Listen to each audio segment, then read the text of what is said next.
भोला सब दुख काटो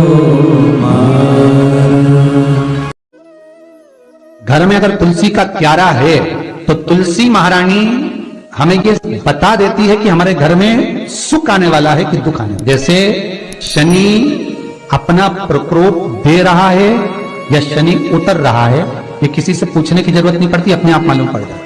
कैसे? शनि कथा अगर आपने सुनी हो तो उसमें व्याख्यान आता है शनि कथा में, पांवों की चप्पल बार बार टूट रही हो, कमर से नीचे जो वस्त्र पहने हो वो फट रहे हो, कहीं पजामा है, धोती है, आदि वस्त्र हैं, कपड़े हैं, वो अपने आप फट, आज के जमाने में तो फटे फटाए पहनते हैं लोग, कैसे उसकी गारंटी नहीं है, उसका वर्णन नहीं करा हम। जब पहनते हम समझ जाते हैं तो शनि तो ऑलरेडी लगा ही हुआ है। जब उनका घुटना घुटनी सब फटा हुआ दिखता है तो उसमें लग जाता है कि शनि पहले से लग गया बापड़ा, उनके पहने से तो मानना पड़े। शनि का नियम है, शनि कथा कहती है पांव की चप्पल बार बार टूट रही हो, घिस गई हो, बद्दी टूट रही हो, कुछ कर रही हो, और अगर कमर से नीचे जो वस्त्र पहने हो वो अपने आप फट रहे हो, समझ लेना कि शनि पांव से प्रवेश कर रहा, मतलब अपनी प्रखरता शनि दिखा रहा। किसी मंदिर में गए महाराज और वहां जाने पर चप्पल चली गई तो समझ लेना शनि की कुदृष्टि अब पड़ना बंद होना चालू हो गया। कितना सुंदर कहा है महाराज। जूता चप्पल आज के जमाने में तो फैशन हो गई साहब, घर की चप्पल अलग होती है, बाहर की चप्पल होती है। लोग घर में चप्पल किचन तक में पहन के जाते हैं। अरे पानी ले जाओ सीओर से, रसोई घर में लोग चप्पल पहन कर जाते हैं, जहां भगवान का प्रसाद बन रहा है, जहां अन्नपूर्णा निवास कर रही है, और पूछे तो किचन की चप्पल है तो माथे पे रख लो। तुम अपनी माँ को जरूर देखना है एक बार, वो बूढ़ी माँ कितनी बार किचन में चप्पल पहन कर गई, मुझे जरूर फोन कर बताओ। बूढ़ी माँ रसोई घर में आज भी बिना चप्पल के जाती है, और बहुओं की कहीं एड़ी नहीं फट जाए, ठंड नहीं बैठ जाए, इसलिए ये रसोई घर तक में चप्पल पहन कर जाता है। सूर्य नारायण की कथा पढ़ना, शनि महाराज की कथा पढ़ना, गरुड़ पुराण की कथा पढ़ना, जिन जिन कथाओं का हम व्याख्यान करें उसको पढ़ना जरूर हो। क्या लिखा है? घर के अंदर जब चप्पल जाती है, रोग, बीमारी, कष्ट, तकलीफ चालू हो जाती है। तुमने चप्पल क्यों पहनी? ठंड नहीं बैठ जाए, रोग नहीं बैठ जाए। घर के अंदर उतना बढ़ गया, एक कालीन बिछा दो, एक दरी बिछा दो, मोटा आसन बिछा दो, जिस पर तुम चल लो। जरूरी है, कई कई लोगों को हमने ये नहीं देखा कि कालीन पर भी चप्पल पहन के चल जाए, और ब्राह्मणों को भोजन परोस रहा है, गुरुजन को भोजन परोस रहा है, ठाकुर जी की थाली बना रहा है, ठाकुर जी का थाल लगा रहा है, तो भी चप्पल है पांव में। तेरा क्या होगा रे कालिया, क्या होगा? देह पड़ी रह जाए यहीं पर, फिर कुंडल और नगीना, क्या हरि नाम नहीं तो जीना। अभी भी सुधर जाओ रे, अभी भी सुधर जाओ, नहीं सुधरो तो सिधर जाओ रे, या तो सुधरो नहीं तो सिधरो, थोड़ा सुधरो।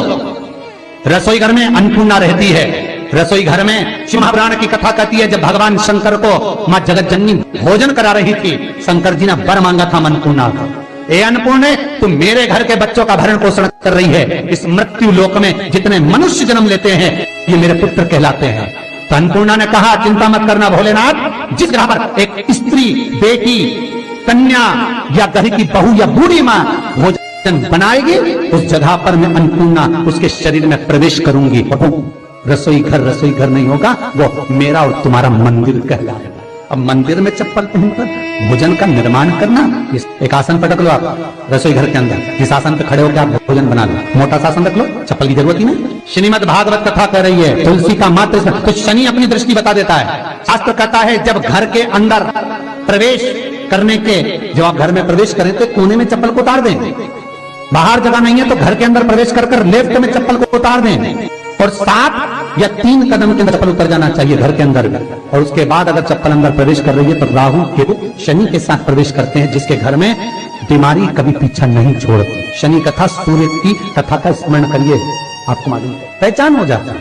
महाराज तुलसी बता देती है कि आपके घर की दशा क्या है।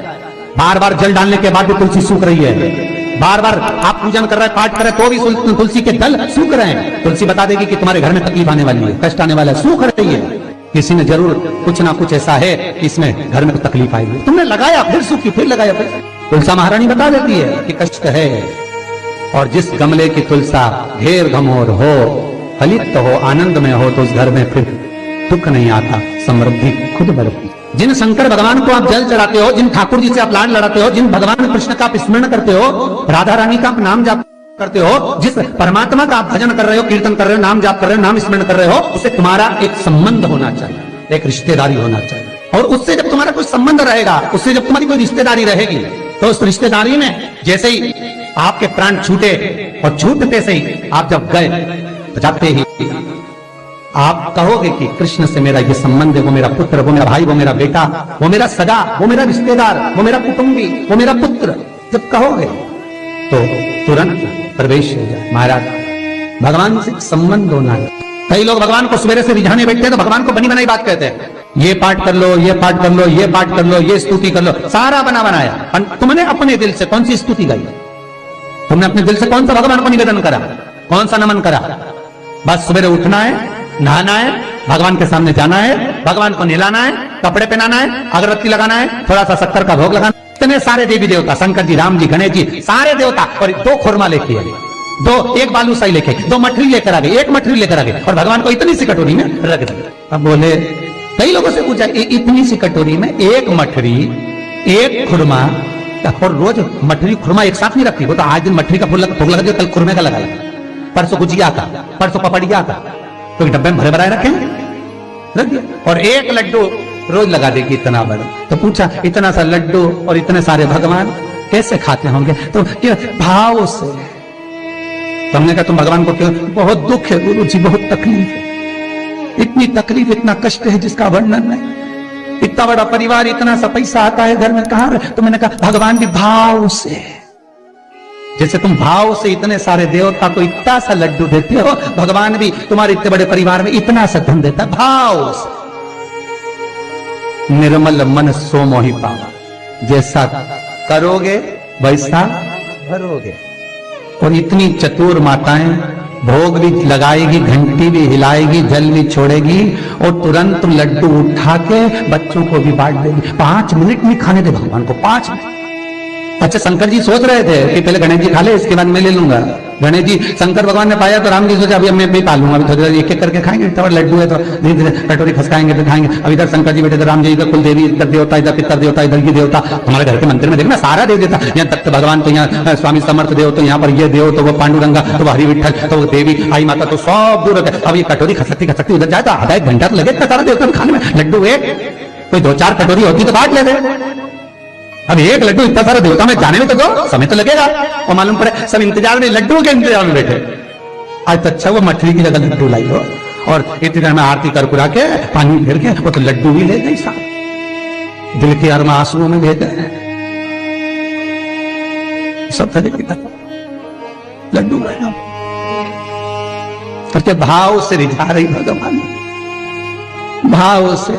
तो भगवान से पूछा, इतने प्रेम से रिझा रही है, तुम्हें कैसा लगा? भगवान बोले, भाव को छोड़ो, इसका भा अलग है, वाह अलग है। कैसे रिझा? हे भगवान,